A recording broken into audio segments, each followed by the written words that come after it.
Hey guys, I don't know what this signifies, but just heard applause coming from the direction of where the suspect number 2 was holed up. I can't see that far into the darkness. You can see how dark it is, but there was a round of applause just a few moments ago coming from that area. And I'm talking like 30 seconds ago, we heard some applause from that area. So that's the only thing I can tell you that's changed. Other than that, it has been deathly quiet out here, waiting for some word of what's taking place in there.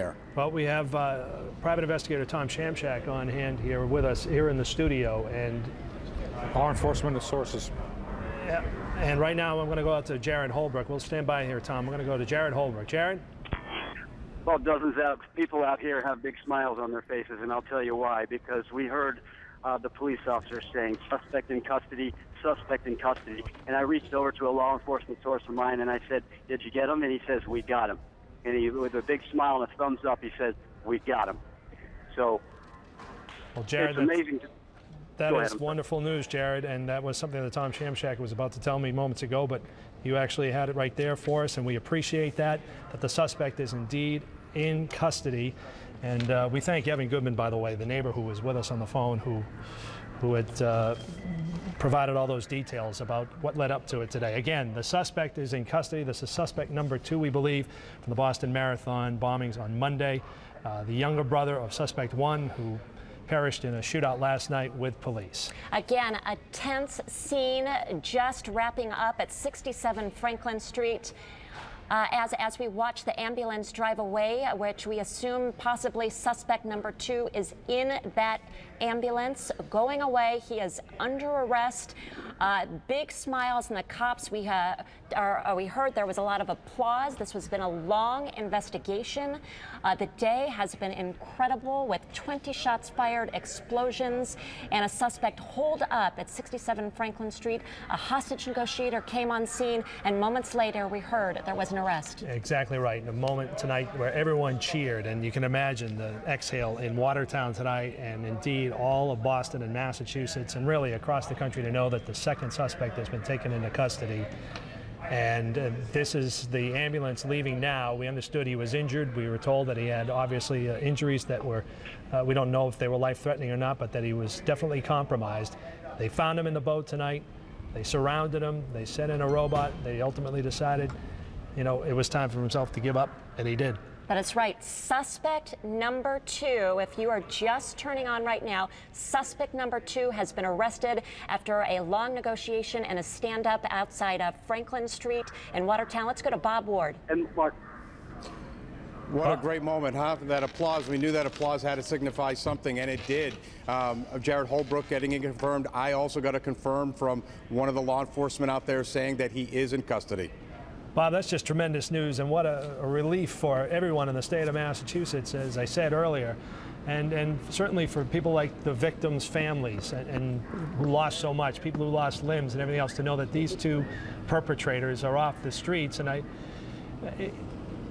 would talk to you more about this in a moment, but I want to see if we can bring in Jared Holbrook. And Jared, did you have a chance to see inside that ambulance at all? We saw the ambulance pass by, and then it's been stationary for a long time. We haven't seen it go back by, but Mark, I'll tell you, I was sitting there listening to, watching some home video that somebody shot right next. Okay, let me interrupt here.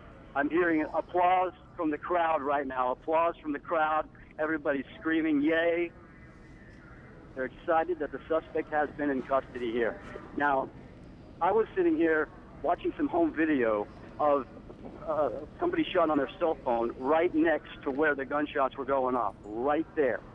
And our friend Paul from earlier talking about the series of gunshots, I heard them on this home video. He was not exaggerating. Jared, let me just interrupt you. Boston police have confirmed this as well. Just want to, I don't think we can say this over too many times, certainly. We're getting a number of confirmations now from all different types of people, and people need to hear that to be reassured that, in fact, this suspect number 2 is in custody, and they can breathe a sigh of relief today. That's exactly right. And Jared, if you're still there, I think what was so I thought it was so concerning that we didn't know how this was going to end. We heard so many shots fired, 20 to 30 shots, and then some 15 minutes later we heard a number of explosions, and there was a concern that explosives may have been strapped to this body. So it's just interesting how this has unfolded.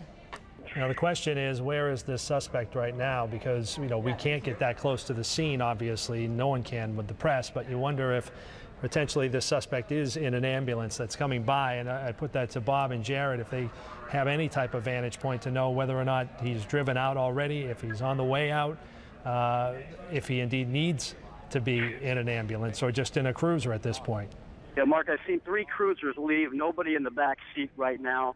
I would imagine if he's injured, he's going to be in an ambulance, and I would imagine they're going to take him to a hospital nearby and get him treated for his injuries.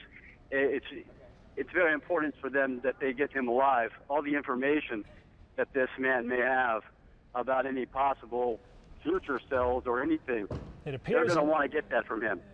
In relation so to us, important. yeah, in relation to us looking down the street, which is where our vantage point is, it appears there's some type of large vehicle making the turn. Now that could be anything from an ambulance to perhaps one of the SWAT team trucks to something else, an armored carrier as well, I'm sure is brought into the area.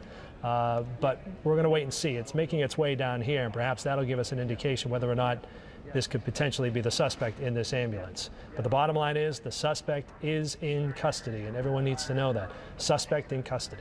This is... And Mark, what a tremendous job these law enforcement officials did. If you look at how they approached this scene, they had to act fast and aggressive, and they just sat there. They knew there was going to be possible gunfire fired back at them. They knew there may be explosives that they had to deal with, and for this to all end like this, they did a great job. A great job. Obviously, as well, the neighbor did a great job in making the tip that ultimately led the police to this residence, because he was aware and saw blood coming from the boat and realized something's amiss here. Immediately called authorities, and it wasn't long after that they got into that backyard and realized exactly what they had. And you have to imagine the relief that the people of Boston and Cambridge and Watertown and the whole state of Massachusetts are feeling right now, that these guys, suspect number 2 dead, or suspect number 1 dead, and suspect number 2 now in custody. People can go outside now and feel safe. This has come to a great end, and that's why there was applause on Franklin Street tonight.